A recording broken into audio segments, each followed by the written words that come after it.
Santa Ceia, muitas vezes é chamado de comunhão, né? Muita gente aqui fez a primeira comunhão. Eu costumo brincar às vezes com as pessoas que falam, eu fiz a primeira comunhão, mas é a segunda, é a terceira, a quarta, a quinta. Comunhão significa a realização de algo em comum. A realização de algo em comum. Estamos aqui, então, realizando algo em comum.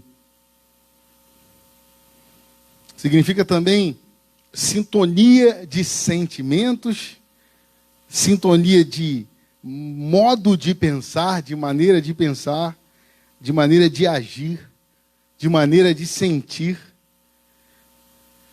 Identificação. Comunhão. Comunhão de ideias.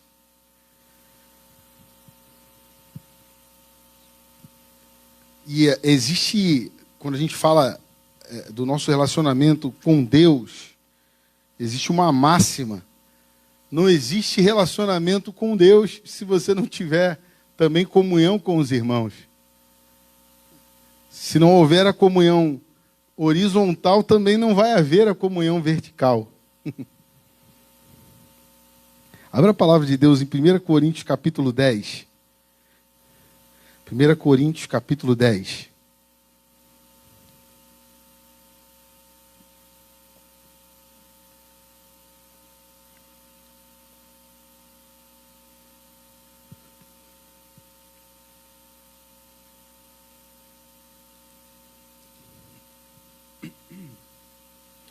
A palavra de Deus em 1 Coríntios capítulo 10, no versículo 16, diz assim: porventura, o cálice da bênção que abençoamos não é a comunhão do sangue de Cristo?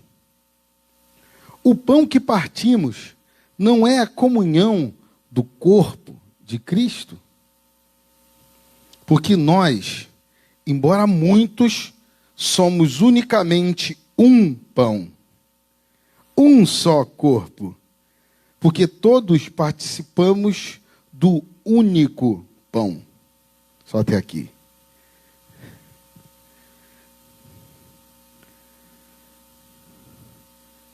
A comunhão do corpo, representada pelo pão, e do sangue, representado pelo vinho, então significa unidade de ideias. Unidade de ideias. Nós aqui comungamos do mesmo pensamento. Mas, quando nós paramos para observar, há uma diversidade tão grande de pensamentos, de criações, de ensinamentos, de manias, de vícios, de vontades, de distúrbios na nossa mente. Como é que a gente vai pensar igual? Né? Com tanta diversidade.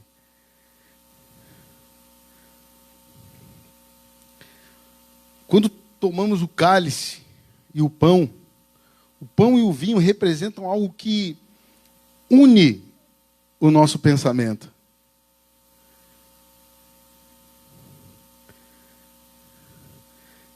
Ideias e vontades aqui tão diferentes são unidas quando tomamos o pão e bebemos do cálice. Para que todos nós tenhamos o mesmo pensamento, a mesma finalidade.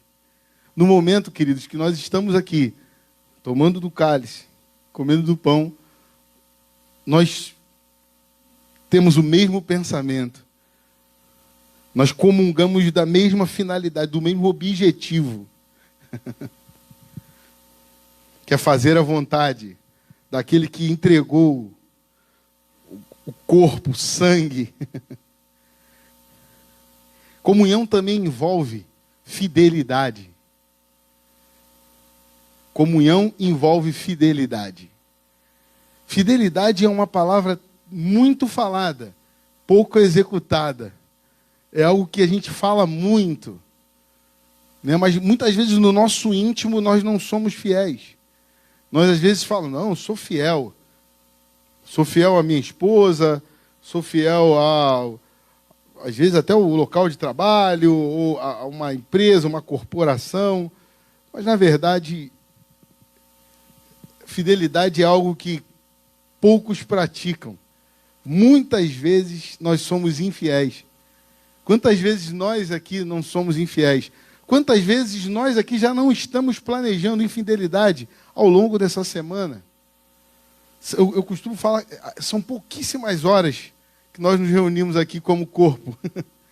Quantos já não estão planejando? Bem, terça eu não venho, quinta eu não venho, domingo de manhã, se eu não fizer nada que eu acorde muito tarde, eu venho.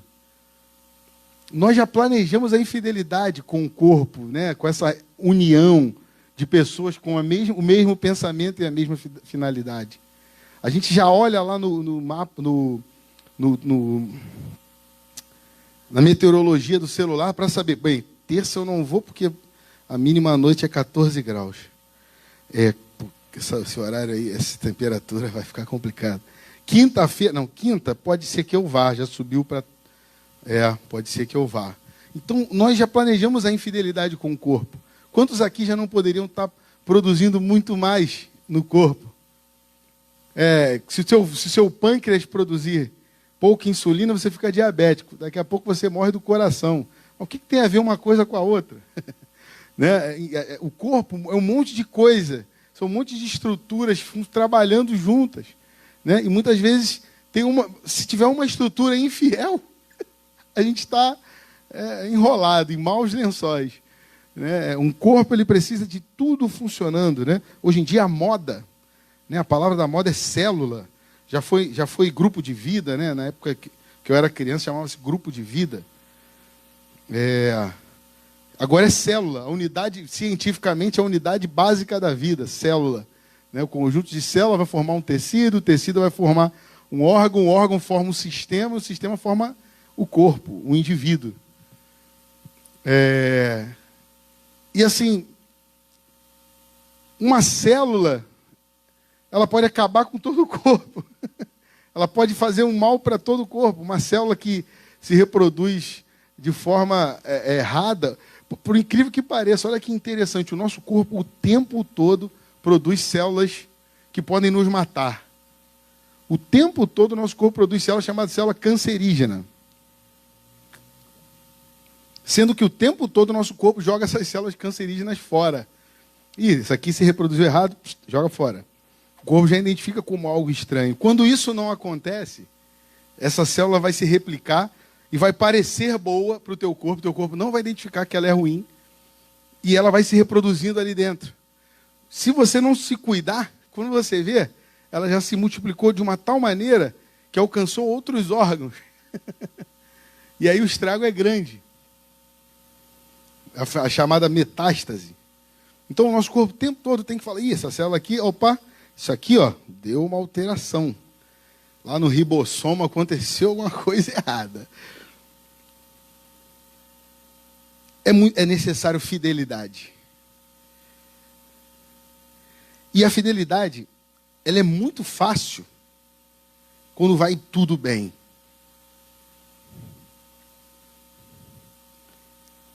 Quando está tudo funcionando muito bem, o teu coração está ali feliz. Ele bate que é uma beleza, né? Você corre, não se cansa. Né? Agora, quando tem alguma coisa difícil, ele também não pode parar. Ele tem que ser fiel.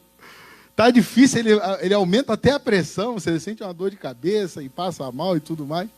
Mas ele não pode parar. Ele tem que continuar fiel. Nós aqui no corpo de Cristo, precisamos saber, termos isso fresco na nossa mente.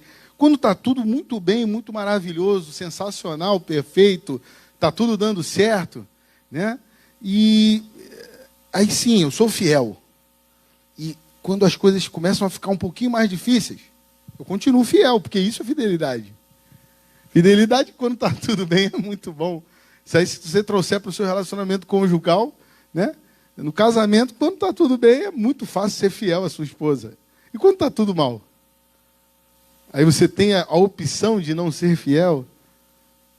Não. Precisamos ser fiéis quando está tudo bem, quando está tudo mal. Precisamos ser fiéis quando todos nos adoram, nos amam, nos tratam, nos colocam lá no alto. E precisamos ser fiéis quando alguém te corrige. Quando você é corrigido, quando você é desagradado. Né? Porque muitas pessoas querem adoração. A gente pensa aqui, né? Deus me livre, está pensando que eu sou o quê? Pensando que eu sou o diabo queria adoração para ele. Muitos de nós queremos adoração. Queremos que as pessoas nos amem assim, cegamente, né? Às vezes sem nem pestanejar. Né? Não, isso aí não vai acontecer. Quando alguém chegar para você e falar, poxa, alguém, claro, alguém que possa falar para você, que você sabe que tem autoridade para isso, você vai falar, poxa, eu preciso continuar fiel, ouvir essa palavra, sei que é difícil e continuo fiel. Saber também de quem ouve, né? De quem a gente ouve a correção. Eu lendo esses dias, o filho de Salomão, Roboão, eu acho que é Roboão, ou Jeroboão. Não, acho que é Roboão. Roboão ouviu uma palavra dos jovens, dos amiguinhos dele. Ele primeiro foi nos anciãos. Os anciãos falam, não fica escravizando o povo, não faz maldade com eles, não. Alivia o fardo. Mas ele foi nos amiguinhos. Os amiguinhos dele falaram assim, que é isso, meu irmão? Dá mole para eles não, bota o povo para ralar. Aperta mais ainda. E se alguém reclamar, castiga. E ele preferiu ouvir da pessoa errada, o conselho. Isso tudo é ruim. Na comunhão a gente tem que saber que existe o cabeça, que é Cristo, que é a palavra. Existe a liderança. Né? Senão a nossa mão vai sair fazendo um monte de coisa que não deve. Né? Se a cabeça não controlar, se a gente não tiver uma baliza, né? A gente vai fazer muita coisa que não deve. Se a gente agir por impulso, a gente vira um animal.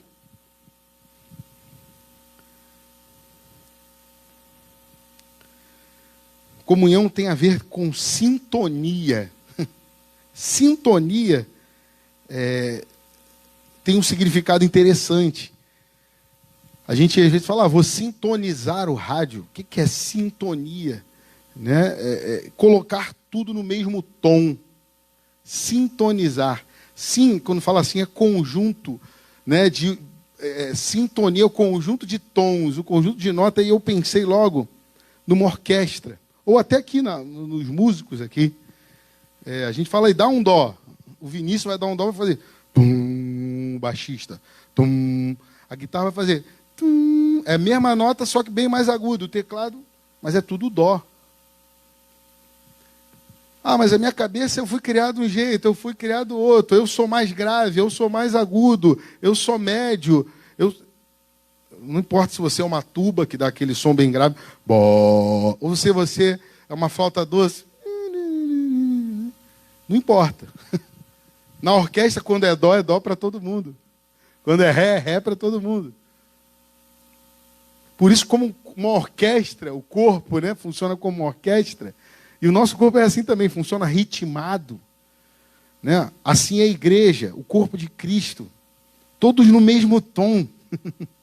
Todos afinados. Aquilo que quer tirar a nossa afinação, a gente tem que fazer o que a gente fez agora antes do culto, dobrar nossos joelhos. O que é isso que quer desafinar a gente? O que é isso que tenta desafinar a gente?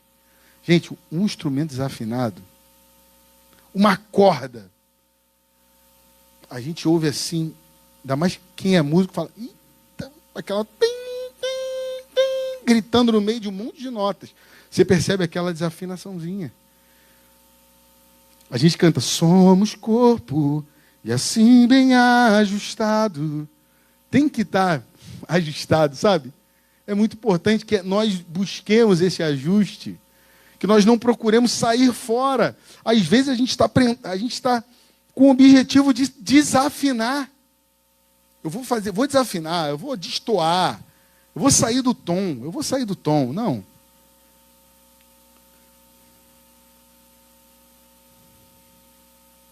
Eu lembro que a Orquestra Sinfônica Brasileira, músicos há 20 anos tocando na Orquestra Sinfônica Brasileira, há muito tempo, músicos da maior qualidade possível, recebendo salários exorbitantes. Mudou o maestro. O maestro era até da Nova Vida, você lembra dele? A filha dele, o Minzuki. Minzuki entrou. Saiu até no jornal. Você que lê jornal deve ter. Acho que o Karabichev que saiu, olha o nome dos caras. E entrou o Minzuki. Quando ele entrou, você acredita que ele mandou mais da metade da orquestra embora? Mas eles eram concursados. Mas tinha cláusulas. Aqueles que não seguiram o padrão. E o cara foi quase... Foi ameaçado de morte. O pior não é isso. O pior é que ele teve que sair do Brasil mesmo. Ele voltou lá para, não sei para onde, Canadá. Se eu não me engano, é Canadá.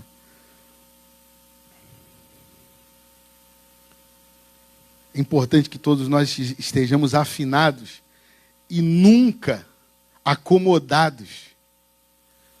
Às vezes eu penso assim, meu Deus, você deve pensar também, eu estou fazendo o melhor que eu posso?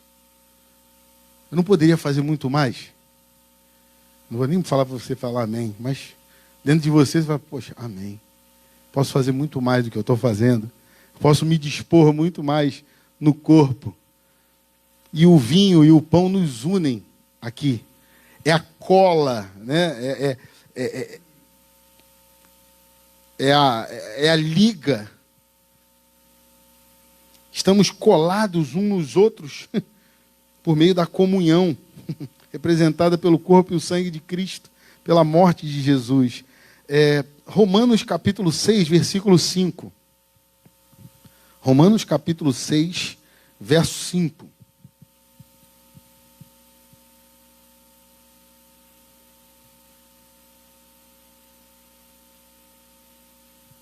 Diz assim a palavra... Foi muito rápido, perdão. Romanos capítulo 6, versículo 5.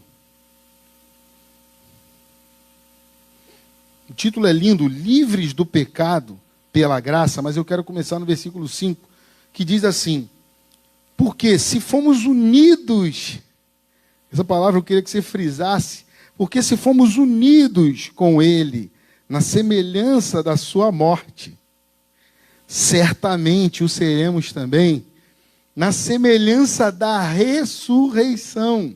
Aleluia!